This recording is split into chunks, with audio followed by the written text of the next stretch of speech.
voitures? Oui, c'est beaucoup trop. Oui, en plus, ça sent trop mauvais. T'as raison, en plus, c'est toxique pour nos poumons et pour la planète aussi.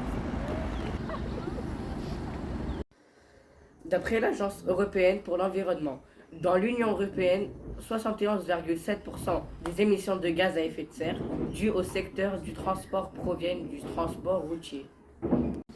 J'ai chaud, j'ai meurs de chaud, j'ai soif. On cuit sur place. J'ai envie de me baigner. Les experts disent qu'il y aura 2 fois plus d'épisodes de chaleur extrême d'ici 2050. En ville, il peut faire jusqu'à 6,5 degrés de plus.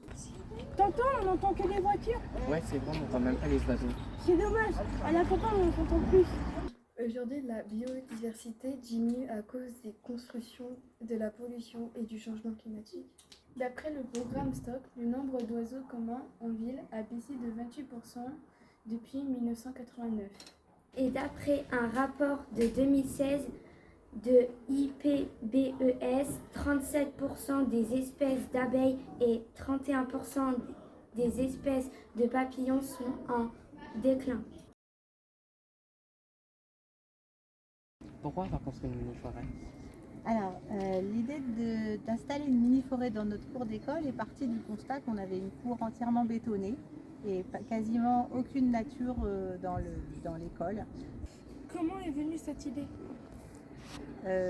Alors en fait, on s'est inspiré du travail d'un botaniste japonais qui s'appelle Miyawaki et qui propose de planter des forêts urbaines.